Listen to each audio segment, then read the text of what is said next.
Muy buenas tardes, bienvenidos. Gracias por asistir a la conferencia Economía Local ante la crisis económica. El día de hoy vamos a tener a tres excelentes ponentes, el doctor Eduardo Ramírez Cedillo de la UAM, el maestro Gustavo Zabaleta Hurtado de la Facultad de Economía y el doctor Miguel Cervantes Jiménez por la UNAM y el Tecnológico de Monterrey. Rápidamente les comento la mecánica. Cada uno de nuestros ponentes tendrá 15 minutos para hablarnos sobre la economía local y las implicaciones en la crisis económica. Cuando tengan 5 minutos, 5, 1 y se les ha acabado el tiempo, yo les mostraré unas tarjetitas para que ustedes tengan noción del tiempo. Una vez que haya concluido las tres intervenciones de nuestros ponentes, leeré algunas preguntas que nuestro amable auditorio nos haga llegar vía chat. Estas preguntas las pueden ir haciendo a lo largo de las intervenciones de nuestros conferencistas y yo las recopilaré. Al final les haremos estas preguntas a nuestros ponentes y ellos tendrán 5 minutos para responderlo. Les comento que este video también va a estar colgado en la plataforma de YouTube para que lo puedan ver cuantas veces ustedes decidan. Entonces, si les parece bien, comenzamos con nuestro primer ponente, el doctor Eduardo Ramírez Cedillo, que es profesor de la UAM, doctor en Economía, miembro del Sistema Nacional de Investigadores Nivel 1 desde 2010, con más de 60 productos entre artículos de investigación, capítulos de libros y artículos de difusión, más de 60 ponencias en congresos, seminarios y coloquios. Las líneas de investigación del doctor Eduardo es finanzas públicas, política fiscal, finanzas privadas, crecimiento y desarrollo económico. Si le parece bien, le doy la palabra, doctor Eduardo, y a Muchas partir gracias. de 15 minutos. Gracias. Buenas tardes a todos. Agradezco la invitación que nos realizó el doctor Miguel Cervantes para participar en esta charla sobre la situación que vivimos en la actualidad. Buenas tardes. Sin más preámbulos, voy a comenzar con el tema de economía local ante la crisis. Básicamente, los temas que voy a tocar tienen que ver con el siguiente índice. La situación económica actual que vive el país, para darnos la perspectiva, una perspectiva de que el problema que vivimos, desgraciadamente nos agarró la pandemia en una situación donde nuestra economía no tenía elementos sólidos, donde no había crecimiento económico y esto viene a ponernos en una situación más frágil todavía. Por otro lado, la expectativa al respecto de la pandemia, porque de eso dependen muchas cosas. No es lo mismo que el problema pueda tardar 2 meses, 3 meses, 4, o que se puede intensificar, ¿verdad? Y al respecto se han dado diferentes escenarios de cuándo las cosas podrían volver o regresar a la normalidad. Y bueno, y sobre eso voy a comentar un poco. Después, datos de la ocupación. Es interesante pensar que uno de los problemas principales que tenemos es la lógica del mantenimiento de los ingresos.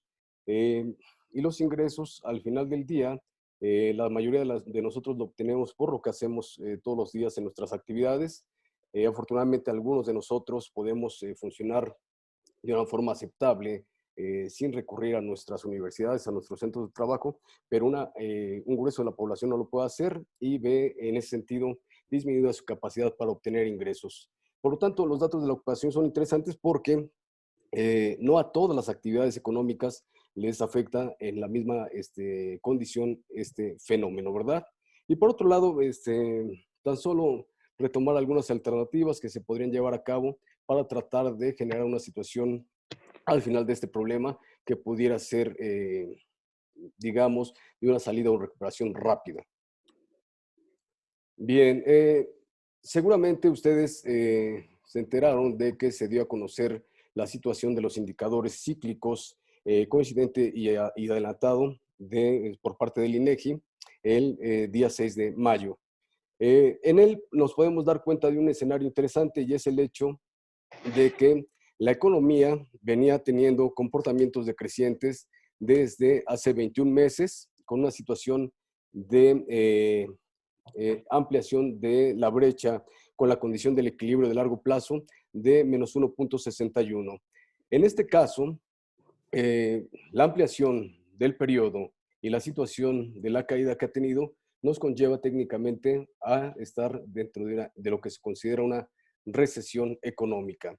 Y los datos al final están tomando como referencia o llegan hasta febrero de este año, lo cual nos indica que si bien febrero pudo haber tenido ya una situación de donde se está descontando el efecto de la pandemia, la situación que viene para, en términos de crecimiento, en términos del indicador, para los siguientes meses, es decir, marzo o abril, van a ser situaciones todavía de ampliación de esa brecha que les comento.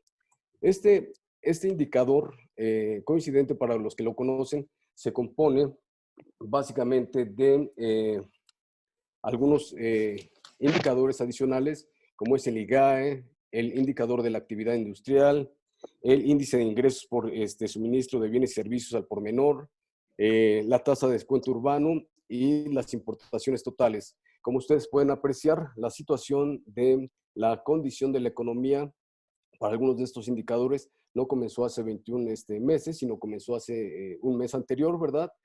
Donde los principales elementos que tenemos en contra básicamente es la actividad económica, denotada por el IGAE, con una condición de caída importante, la condición del indicador de la actividad industrial, que también tiene un peso específico y juega en contra del propio comportamiento cíclico de la economía, y por otro lado, la tasa de desempleo urbano, que juega a contracorriente, ¿verdad?, del hecho de que se incremente, genera una situación perniciosa para el ciclo. Por lo tanto, esos tres son indicadores que comenzaron antes y han tenido una condición importante de deterioro para la economía, y es posible pensar que si no se realizan las acciones correctivas de una manera acertada, la situación que vamos a vivir en los próximos meses podría ser complicada, ¿verdad? Bien, eso respecto a la condición de pronóstico. Ahora, ¿qué esperamos de la pandemia?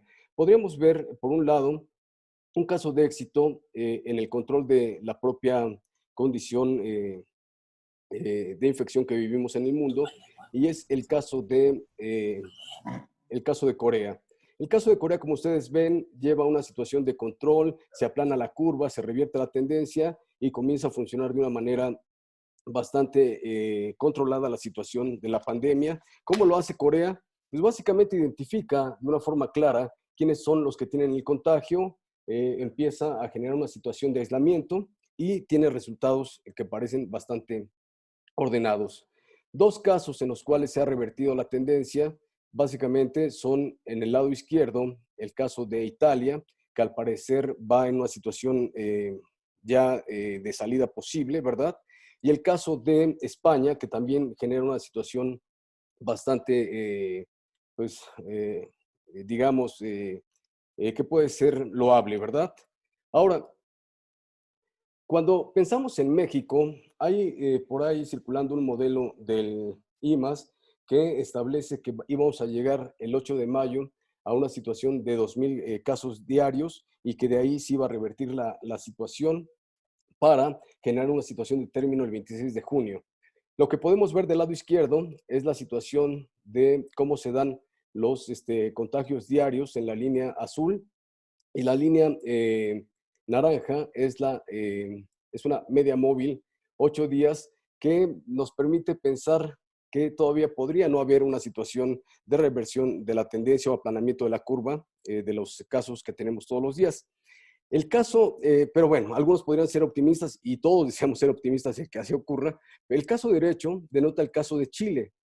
Los chilenos en algún momento pensaron que ya habían aplanado la curva y estaban revirtiendo la tendencia, y en un solo día generaron una situación de regreso a una condición de infección importante, sustancial.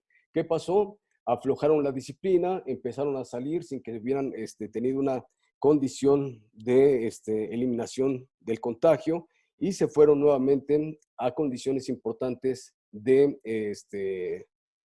incremento de nuevos contagios. En el caso de México, habría que ser muy cuidadosos en qué momento en realidad empezamos a aflojar la disciplina, empezamos a salir a la calle y empezamos a retomar la actividad, porque podríamos regresar a una situación como la que vemos en el caso de Chile. Bien, ahora, ¿qué actividades laborales son más afectadas que otras? Básicamente, podríamos pensar que, de acuerdo con la Organización Internacional del Trabajo, las que tienen poca afectación, y como lo hemos visto, los que nos dedicamos a la condición de la educación, es la enseñanza, sanitarias y de servicios sociales, la administración pública y básicamente el sector primario, son poco afectados por esta actividad, por la pandemia, aun cuando, si no se resuelve rápido, aun cuando, si no se ponen las medidas correctivas necesarias por parte de la política económica y de la actividad en conjunto de la sociedad, podrían también empezar a generar problemas de desempleo y de disminución de ingresos. Actividades que tienen afectación media y media alta: la construcción, las actividades financieras y de seguros, la minería y canteras, artes, entretenimiento, recreación, transporte, almacenamiento, información y comunicación. Esas actividades son las que podrían tener también una situación de riesgo de generar desempleo, pero no tan amplio, y ellas componen el 21.5% de toda la actividad económica. Las que son afectadas de forma sustancial es el alojamiento y servicios de comida, las inmobiliarias, las administrativas y comerciales, las manufactureras y el comercio. Estas actividades a nivel internacional componen el 37.4% de todas las actividades económicas. Por lo tanto, en México también vemos que estas han tenido una condición sensible de disminución de actividad, lo que ha generado problemas de empleo para las personas que se desempeñan. Habría que pensar que algunas de estas, básicamente el comercio, tienen un alto componente de personas que trabajan bajo una lógica informal. Bien, ahora, ¿cómo es nuestro país en esa lógica, o cómo estamos? Vemos algunos datos de eh, la organización del mercado laboral en el país, y tenemos que básicamente los subordinados y remunerados son el grueso de la población laboral de este país, ¿verdad? Nos damos cuenta que el sector terciario, que en suma es uno de los más afectados, conlleva una amplia condición de participación, junto con el sector manufacturero, que está en el sector secundario, que más o menos roza por la mitad de ese porcentaje que ustedes pueden ver ahí. Por otro lado, el sector de el manufacturero que les comentaba, ¿verdad?, que está en esa lógica, y el de la construcción, que también se ve demeritado, sobre todo en las amplias construcciones que están haciendo o en las que no son prioritarias en este momento. En el lado derecho vemos una parte de lo que es el sector servicios, que es el que se ve más afectado, con con un elemento sustancial en lo que tiene que ver con restaurantes y servicios de alojamiento. Podemos darnos cuenta de que tenemos una condición de trabajadores vulnerables, porcentaje importante que se ha venido incrementando. Si bien el empleo a lo largo del tiempo no ha caído de una forma sustancial, vemos que se ha incrementado principalmente en condiciones de personas de bajos ingresos, ¿verdad? Y por otro lado, algo que es importante en la gráfica de la derecha es observar quiénes son los generadores de ingreso. Por un lado están los micronegocios con el 40%, los pequeños con en promedio el 15% más o menos, los medianos y así sucesivamente, ¿verdad? Ahora, aquí en los micronegocios hay un tema que es realmente interesante, y es que una buena parte de esos micronegocios no tienen establecimientos consolidados o fijos, ¿verdad? Rozando un poco más de la mitad de ellos. Esta es la población vulnerable, es la población que debería de ser atendida preponderantemente por los programas, por los planes que se desarrollen por parte del gobierno. Bien, es una plática corta. Alternativas. Estas alternativas son una serie de elementos que ya en un futuro estaré investigando de una forma más científica, con más datos, con más elementos, ¿verdad? Teóricamente sólidos. Pero si nos quisiéramos remitir a una situación principal, sería la solidaridad social. La solidaridad social parece que es ese ánimo de buena convivencia entre los participantes de toda la economía. la lógica de la participación del gobierno con el ciudadano, la lógica del prestador de servicios con el que cubre los costos de los mismos, la idea de las personas que todavía pueden seguir pagando sus servicios, tanto a nivel fiscal como a nivel financiero, los salarios de las personas que les prestan servicios de forma directa. Mientras se puede pagar, se debería de seguir pagando porque eso denota una solidaridad social que permite que el flujo de ingresos no se disminuya y que por lo tanto las personas que pueden seguir realizando sus actividades las realicen. Por un lado, ¿para qué estimular la economía? La economía la estimulamos para tratar de mantener empleo. ¿Para qué mantener el empleo? Para tratar de mantener el ingreso. ¿Cómo podemos mantener el empleo y el ingreso? Seguramente, como nos dimos cuenta, la gran mayoría de las personas le trabajan a alguien más y es apoyando de una forma decidida a las empresas. Y aquellas personas que no se pueden quedar en casa, que tienen que seguir trabajando, debe de haber una garantía por parte de los patrones de que esos lugares donde trabajan son seguros, ¿verdad? Y ahí no van a encontrar algún riesgo para su propia familia y para ellos mismos. La idea de todo esto tendría que ver en el hecho de reconocer que el gobierno debe llevar a cabo a nivel federal debe llevar a cabo una égida que marque las pautas necesarias, pero el gobierno a nivel federal no debería de ser el cauce sobre el cual lleguen los recursos a las personas que los necesitan. Los gobiernos locales, en una idea de descentralización del gasto, tendrían que ser aquellos medios que conocen mejor a los ciudadanos, a las personas que integran su comunidad y serían un direccionamiento más efectivo para lograr los objetivos y poder sanear ese problema de la pandemia de una manera más sólida y en condiciones mejores. Es cuanto de mi parte. Gracias. Muy bien, muchas gracias, doctor Eduardo. Sin duda, temas imprescindibles de discutir. Si les parece bien, ahora continuamos con la intervención del maestro Gustavo Zabaleta Hurtado, profesor de la UNAM, maestro en economía con estudios en el CIDE y fue director de Canaco Tláhuac. Cuenta con varias publicaciones y múltiples conferencias en eventos académicos. Es consultor de empresas y gobierno. Las líneas de investigación del maestro Zabaleta son finanzas estatales, federalismo y empresa. Maestro Gustavo, a partir de ahora tiene 15 minutos para exponernos. Adelante. Muchas gracias, maestra Daniela Pureco.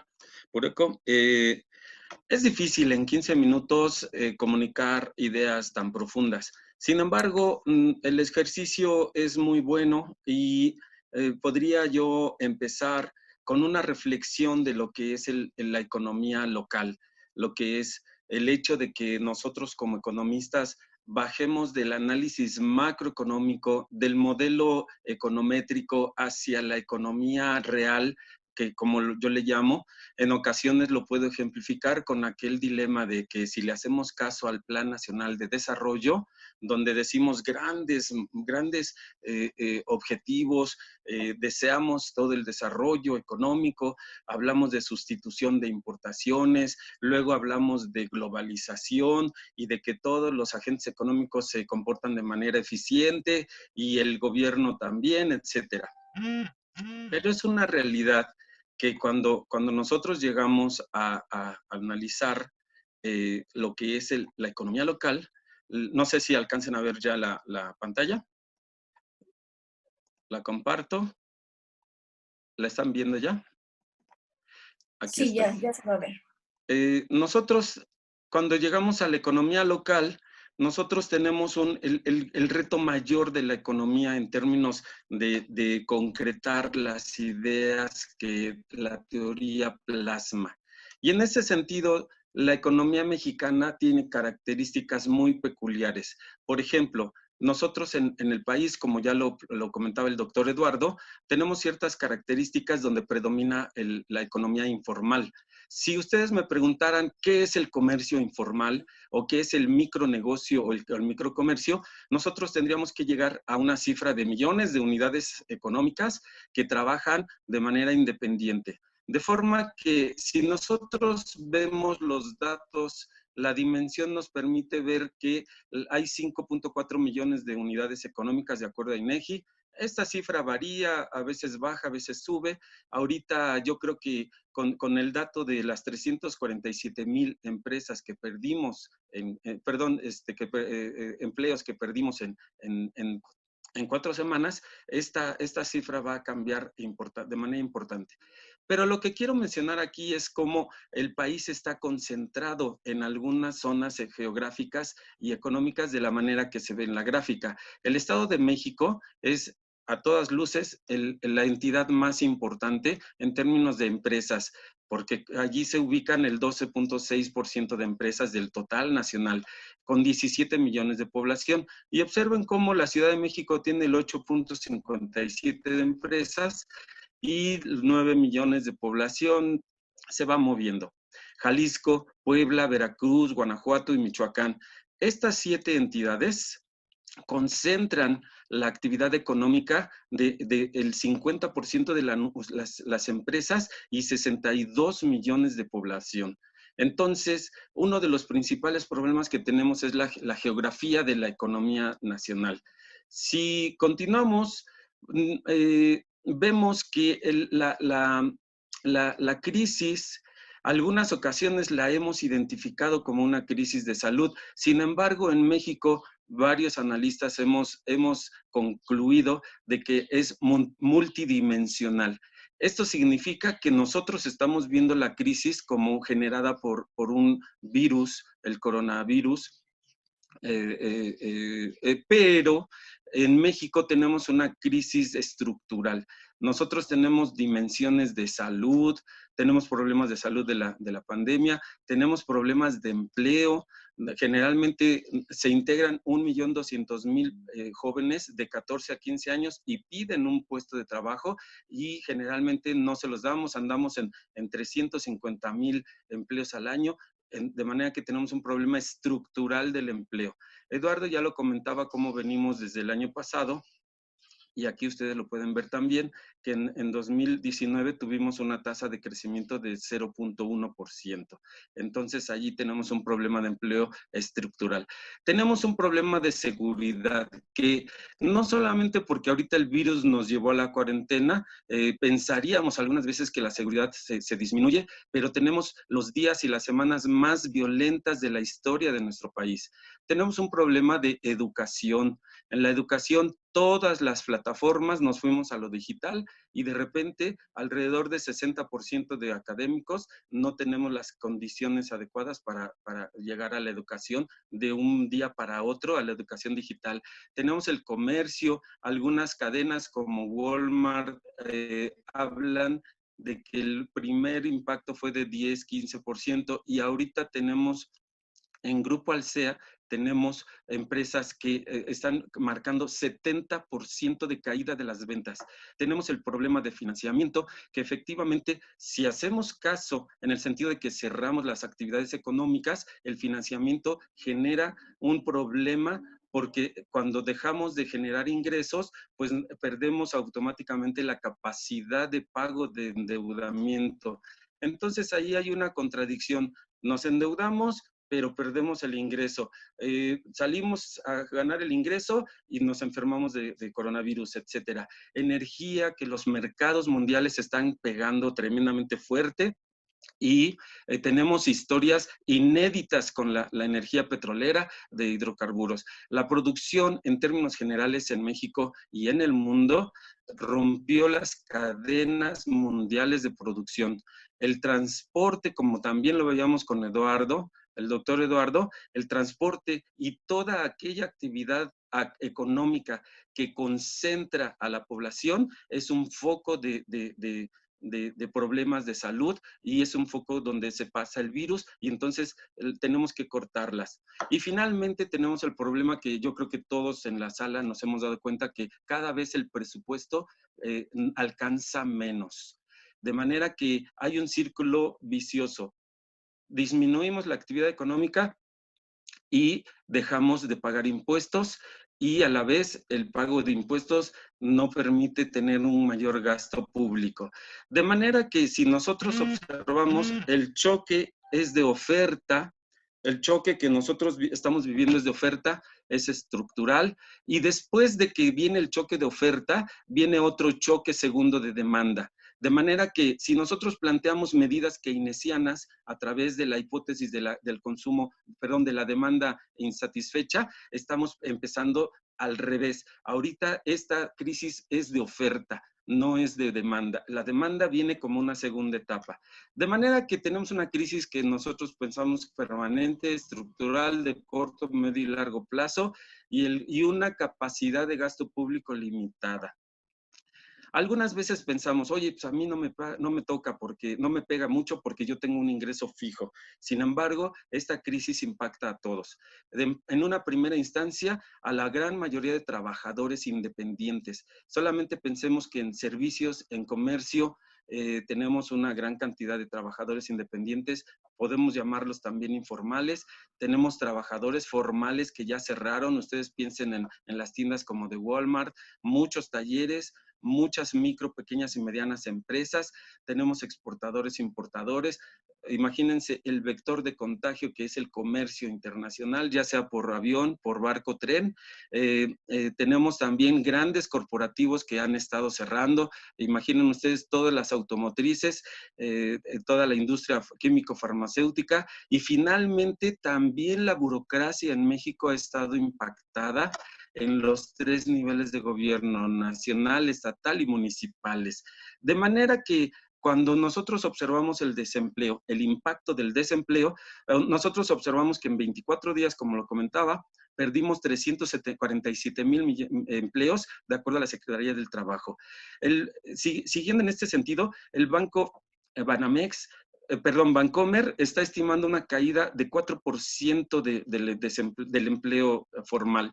Citibanamex estima 7%, Canacintra estima 8%. Incluso Jonathan Heath, el economista del Banco de México, está planteando incluso una caída de más arriba del 10.7%, que equivale a 2,5 millones de desempleados en este periodo anual. De manera tal que ¿a quién impacta? A todos. ¿Cómo nos impacta? De todas formas. Ya sea como bien decía el doctor Eduardo, nos impacta en todos los sectores, en todos los segmentos, privados, públicos, y es una crisis que viene de oferta, es un choque de oferta, y la segunda cola o la segunda etapa de la crisis va a ser de demanda. De manera que si nosotros reflexionamos, y esa es la idea de esta breve plática, debemos observar que todas las organizaciones que hemos creado para producir y para consumir y para distribuir están en crisis.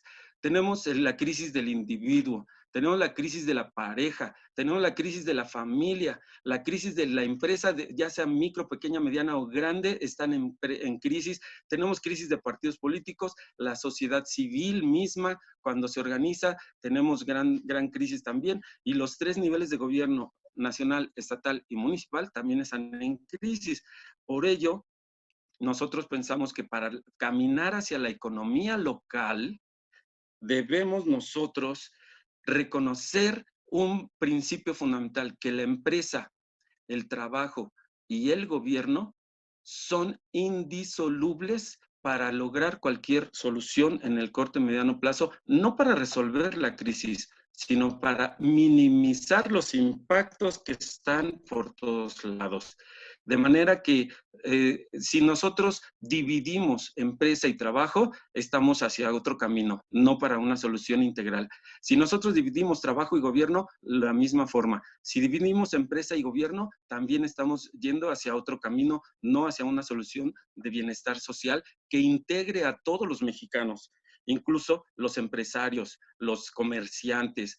Todos los agentes económicos, sean formales o informales, tienen derecho a existir y son iguales por la Constitución Política de los Estados Unidos Mexicanos. De manera que nosotros proponemos en esta breve charla que debemos superar el paradigma de crecimiento nacional.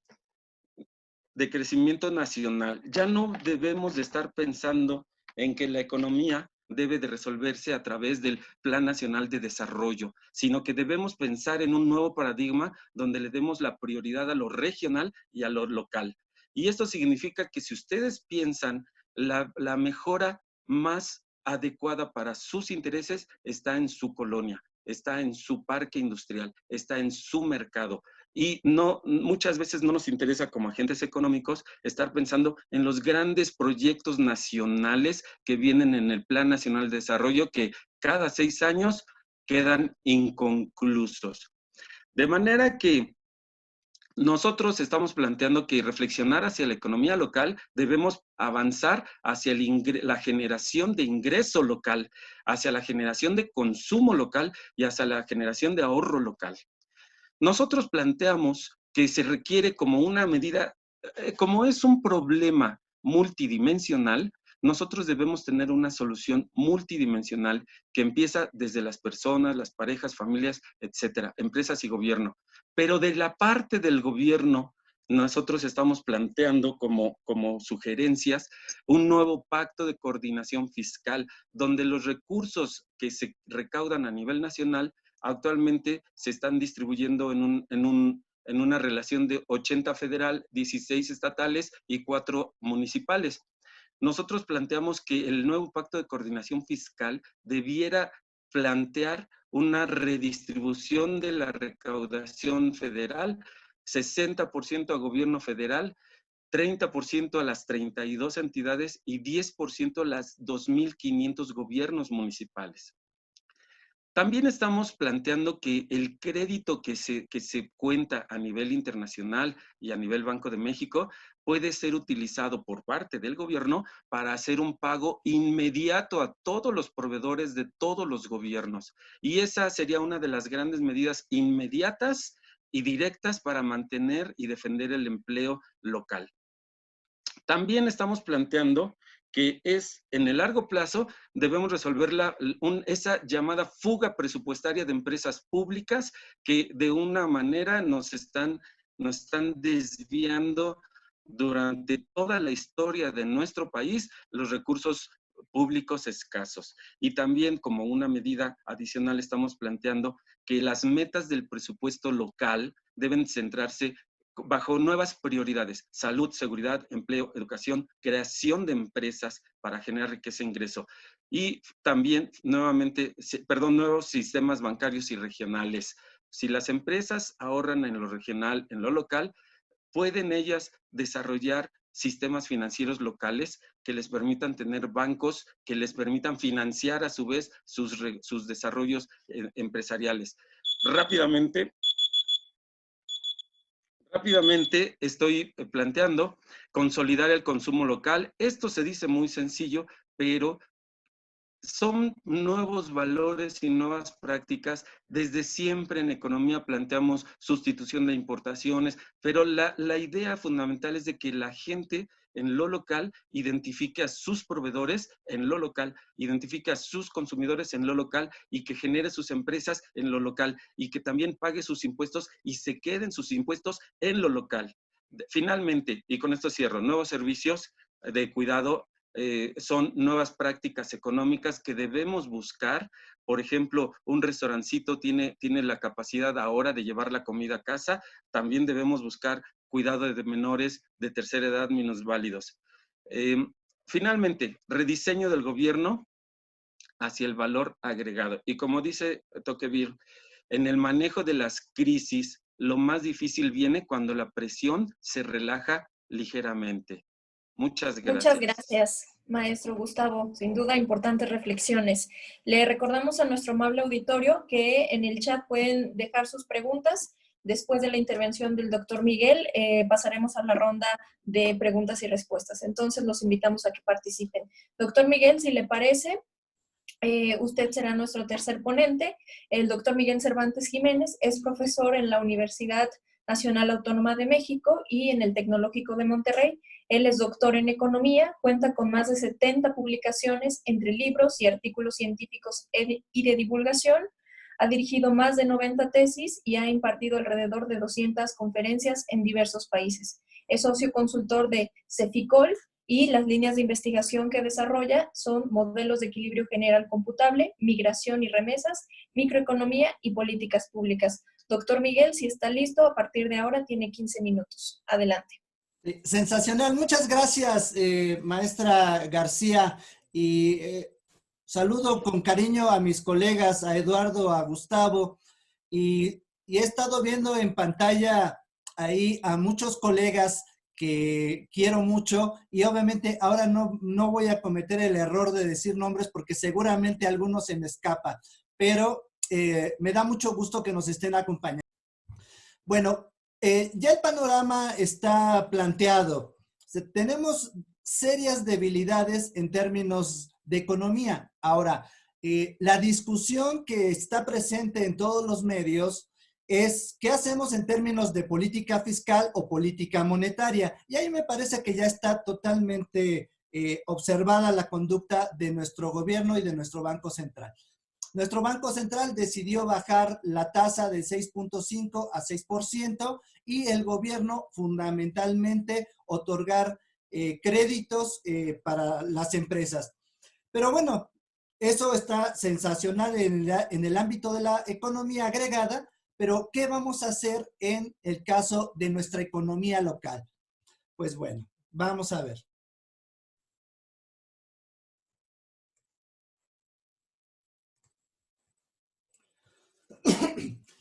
Obviamente hay muchas cosas que mis colegas ya han mencionado, así que simplemente las voy a pasar de manera muy rápida. Bueno, como ustedes ya lo saben, prácticamente todo el mundo va a tener efectos en esta crisis. Estados Unidos va a caer 5%, la zona euro 7.5%, América Latina 5 puntos, es decir, tenemos un año que en verdad será complicado. En el caso de la economía mexicana, ya lo comentaba el doctor Eduardo y el maestro Zabaleta, hay un conjunto de especialistas que están dando sus pronósticos. Y bueno, ustedes pueden ver aquí que hay quien está pronosticando desde 8 puntos en caída hasta 3.5. Y obviamente 3.5 están ahí nuestras autoridades, Secretaría de Hacienda.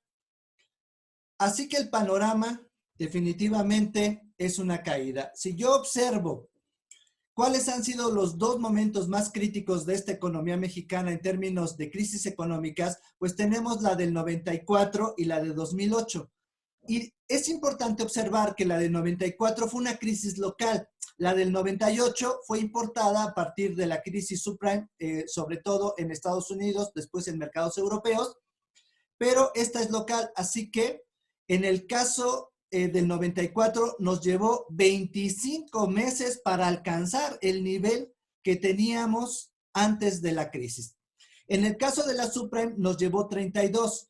Por lo tanto, ahora ya tenemos un escenario de cuántos son los meses que nos podría llevar recuperar nuestro nivel de poder adquisitivo como nación, y estamos hablando de no menos de 30 meses. Así que son 3 años donde vamos a tener que repensar lo que vamos a hacer y lo que estamos haciendo en términos de nuestra toma de decisiones.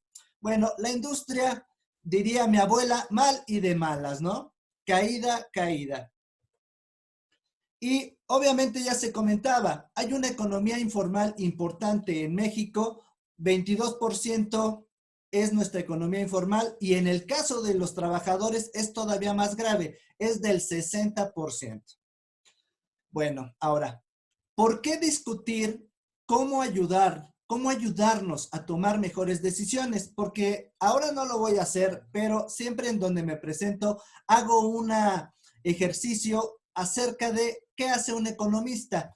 Y la verdad es que siempre queda poco claro qué hace un economista. Si ahora se los pregunto, yo sé que todos ustedes van a tener una respuesta en lo particular.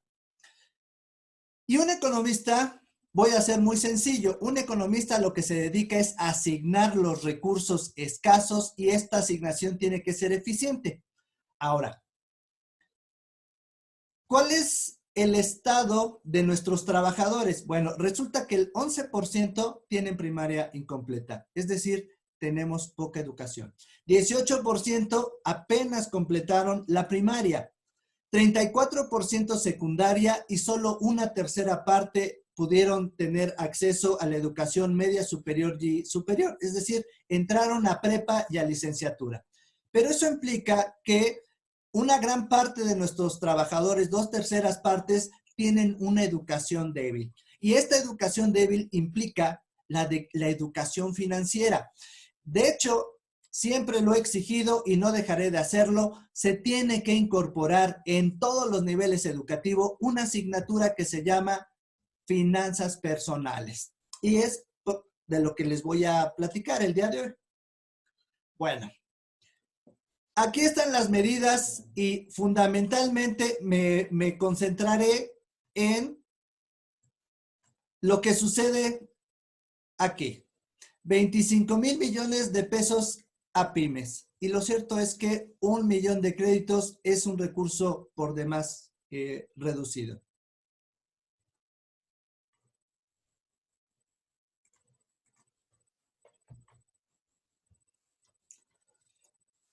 Ahora, algo muy importante.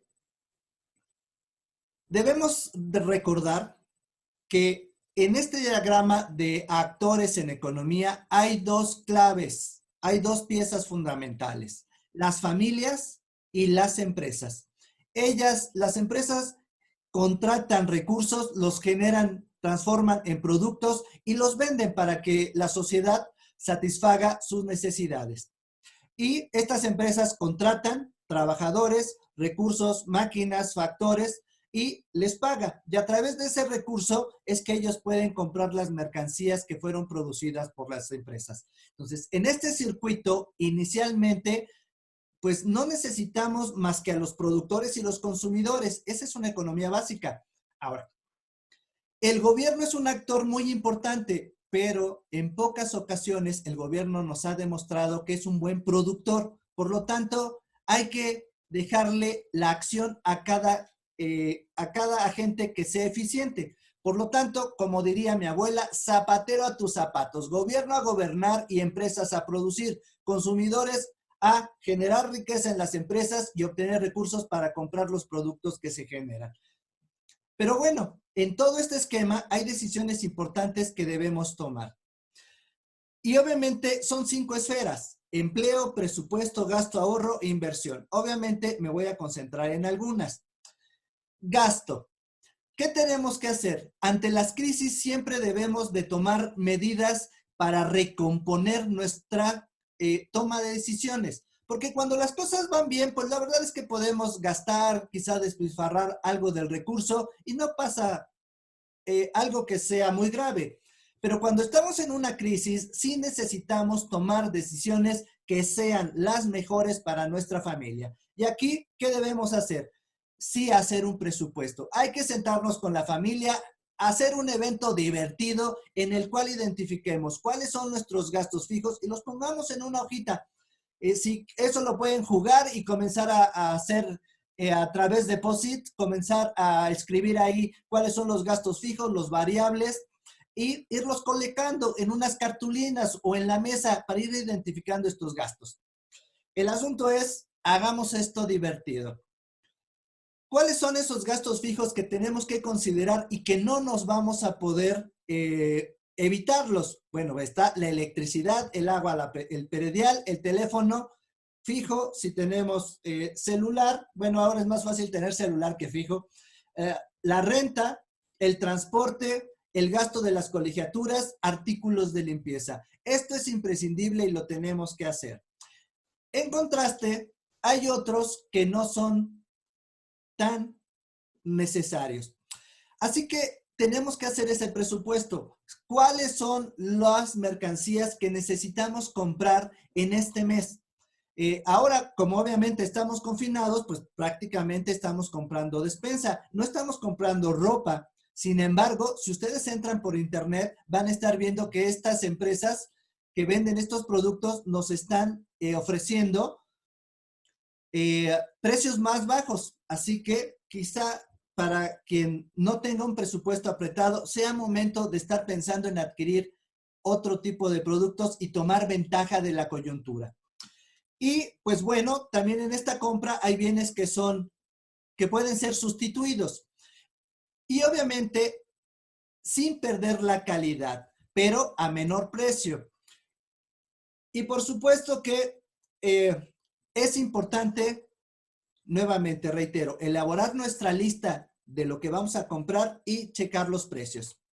Y bueno, aquí siempre hay una recomendación que es fundamental. Cuando nosotros antes de la pandemia íbamos a las tiendas, hoy día antes de hacer nuestra lista de lo que vamos a comprar, debemos de tomar nuestros alimentos, porque si tenemos apetito, todo se nos antoja, todo subimos al carrito, todo metemos en la lista y obviamente que no queremos ahora que esos gastos nos dominen nuestra cartera. Así que esta es una tarea fundamental. Primero desayunamos y después armamos la listita para el súper.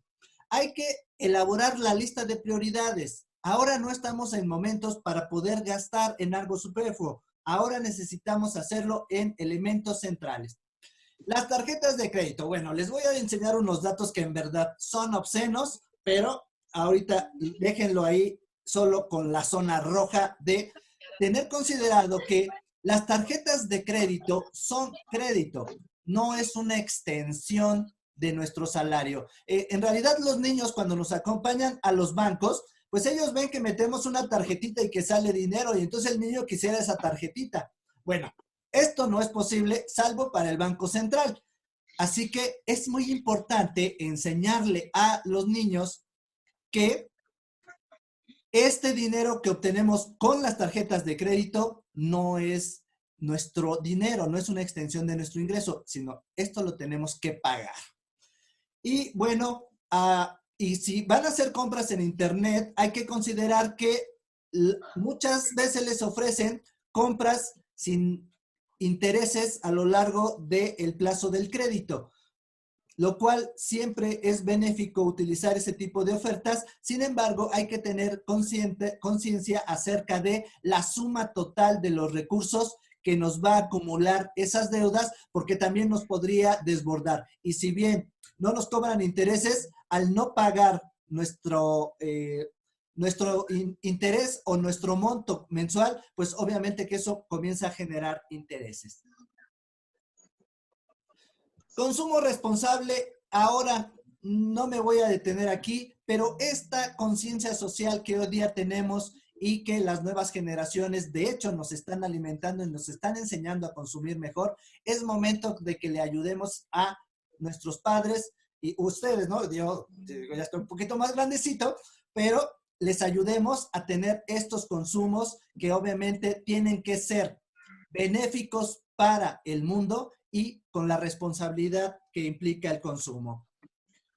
Bueno, en mi página web se van a encontrar con unos simuladores y hay uno de finanzas personales para que lo bajen y puedan ejercitarse. Ahí vienen presupuestos, vienen qué pasa con el tipo de inversiones. Si ustedes ahorran, ¿cuánto les va a generar esto como una inversión en el tiempo? Y ahora quiero que veamos algo de el de finanzas personales. Ahí está la liga, esta diapositiva las voy a poner disponibles en mi página web y pues obviamente esto lo van a estar viendo en YouTube. Este es un simulador de gasto hormiga. Observen que solo tengo galletas, goma de mascar, recarga de celular, helado, refresco, cerveza, café. Bueno, cerveza ya sé que no hay en las tiendas, pero bueno, si hubiera.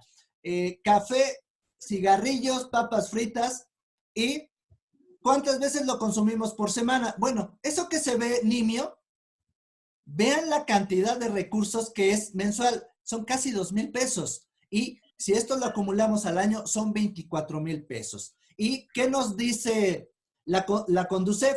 Nos dice que un mexicano gasta alrededor de 20 a 40,000 pesos al año en estos gastos hormiga. Así que hay que tener cuidado. Bueno, ok. ¿Con qué voy a terminar? Es muy importante que ayudemos a nuestros familiares a tener conciencia y cuidado sobre lo que van a utilizar, porque vean tarjetas de crédito, y aquí me quedo. 78% las tarjetas de crédito, 70, 98%, lo que está en rojo son las tasas más altas. Esto significa que lo que ustedes compren 100 pesos hoy, en un año van a pagar 180 pesos. Y hay unas tarjetas que son interesantes. Pueden ver las Platinum, cuyas tasas son de 24%, pero les piden ingresos mínimos de 25 a 50 mil pesos. Así que hay que hacer un análisis de cuáles son las tarjetas de crédito que nos conviene para poder reformular nuestra capacidad de crédito.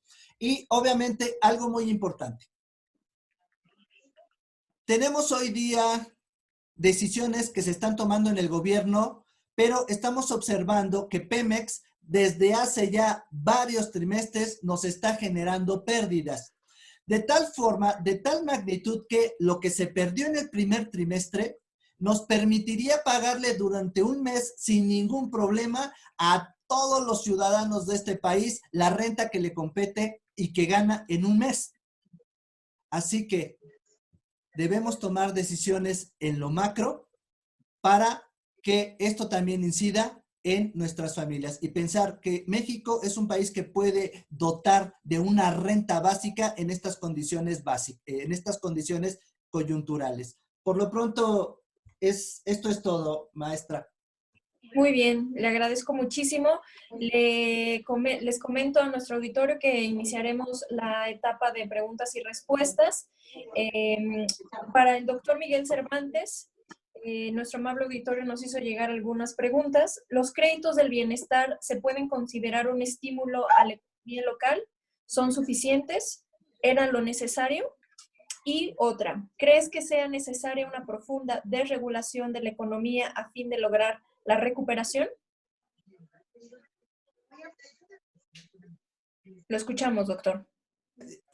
Dani, yo preferiría que acumuláramos las preguntas entre todos y al final nos tomáramos unos 4 minutos para responder en conjunto, para no alargar mucho la sesión. ¿Te parece?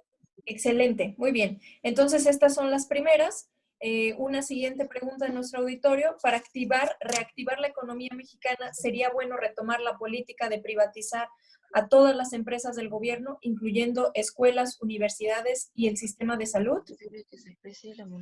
El presidente dice que no importa el crecimiento de la economía, sino la felicidad de la gente. ¿Ustedes qué opinan? Finalmente, ¿es verdad que no es necesario el rescate de los potentados? El gobierno está tirando las cartas a las pymes. ¿Es una buena decisión? Si les parece bien, tenemos 5 minutos para que nos puedan responder. Comenzamos con el doctor Miguel, por favor. Ok, bueno.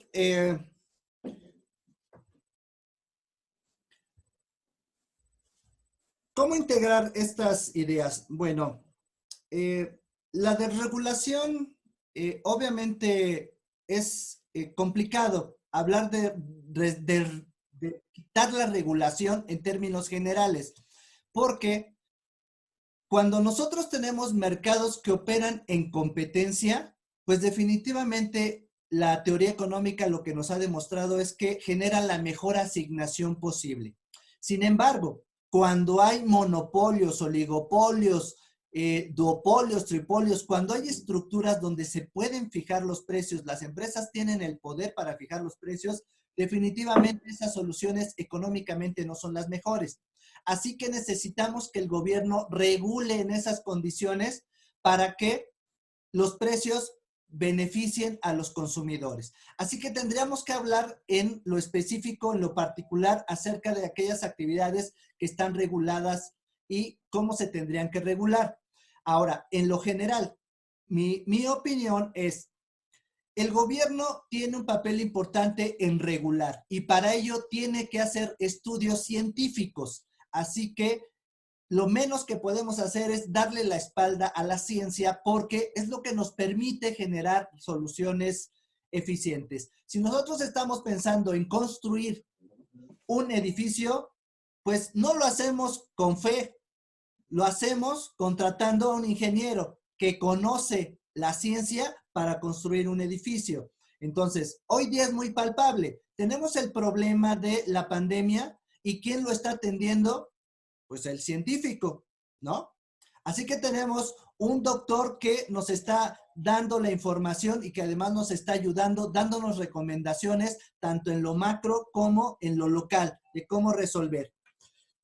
¿Y qué pasa con las pymes? Bueno, hicimos un esfuerzo que va a estar en la presentación, pero ahora ya no nos dio tiempo de proyectárselo, pero buscamos apps que nos acercaran a las empresas locales y ¿qué creen? Resulta que esa información no hay.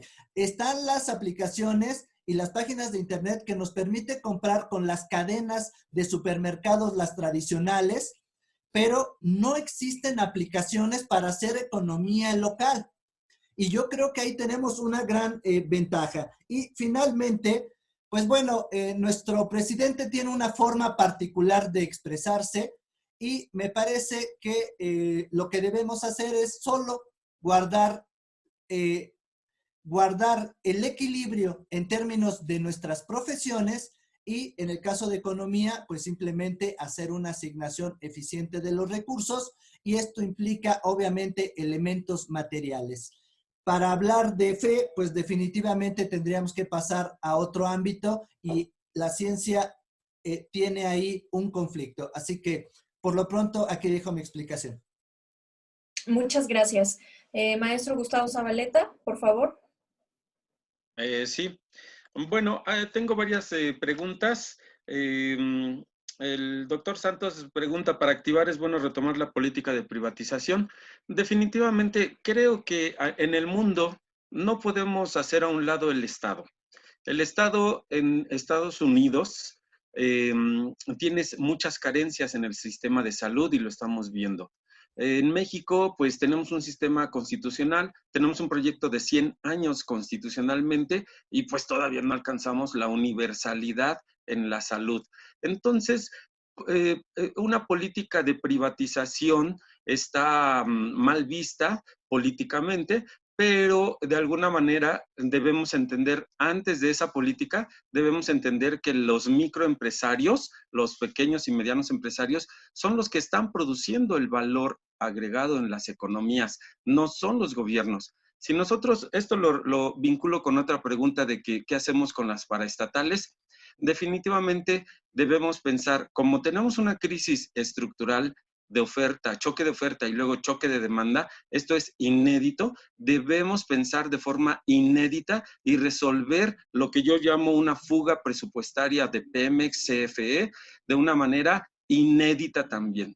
Incluso allí me atrevería a pensar que Pemex y CFE deberían ser resueltas en términos económicos para liberar recursos públicos que puedan ser dirigidos a un fortalecimiento del sector salud, por ejemplo. Por el otro lado, debemos permitir que la gente se ponga a trabajar. No hay, es una falacia pensar que el gobierno, incluso si ustedes revisan el Producto Interno Bruto, observen que del 20-24% del PIB, que es el sector público, pues 16% son recaudados por impuestos y un pedacito de alrededor de 14-16% por Pemex. Antes era más, hoy ya no es tanto, pero Pemex sí es una carga financiera importante que no nos permite voltear y darle la prioridad. Es decir, gana la prioridad de producir energía de hidrocarburos y pierde la prioridad de dar seguridad, de dar salud, de dar educación, lo cual ustedes lo pueden ver en el presupuesto de egresos de la Federación y van a observar que esos ramos pues tienen menos recursos de los que podrían tener si tuviésemos una salida innovadora en términos de las empresas públicas. También tengo otra idea.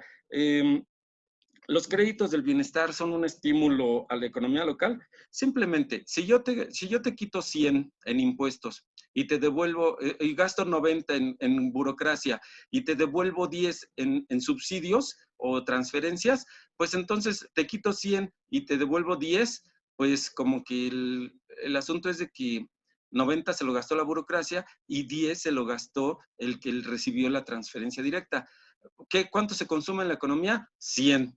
Te recaudas 100, te quito 100 y gastas 100. Es decir, hay un efecto que nosotros los economistas lo identificamos como el efecto de sustitución ricardiano. Si tú recaudas 100, la economía crece 100, es decir, 0. De manera que si tú observas eso, las transferencias pues tienen otra idea. Si tú das Voy corriendo. Tengo otra. ¿Qué espera para la baja? No es cierto. Aquí hay una muy interesante también. ¿Qué componentes son para el nuevo pacto fiscal? Sencillamente, en el problema del pacto fiscal, tiempo. Con esto cierro. El pacto fiscal, debemos hablar de atribuciones impositivas y responsabilidades impositivas en los 3 niveles de gobierno. Muchas gracias. Muy bien, muchas gracias, maestro Zabaleta. Doctor Eduardo, lo escuchamos. Tiene su micrófono apagado. Listo. Básicamente tenía yo dos cuestionamientos directos al respecto de si me parecía una postura interesante que para salir del momento actual se estableciera un impuesto cero. Me parece que ya nuestra recaudación está muy averiada como para pensar en impuestos cero. Sin embargo, bien podría ser una medida de salida para lo que dure la pandemia. Podría ser, la pandemia va a durar 3, 4 meses, en el mejor de los casos. Por lo tanto, un impuesto cero a ciertas empresas, sobre todo las pequeñas empresas, podría ser una alternativa que se podría valorar sin ningún problema, pensaría yo, y hay espacio, siempre y cuando el gobierno quiera ir por los instrumentos adecuados. Un gobierno que es austero, es sano en una situación de recesión, obliga a una ciudadanía que se endeude. ¿Qué es lo que queremos? Endeudarnos nosotros, tener una sociedad endeudada o tener un gobierno endeudado que pueda solucionar de largo plazo el problema. Por lo tanto, la lógica de los impuestos mientras dura la pandemia para ciertas empresas me parece una alternativa que podría ser posible, no en este gobierno.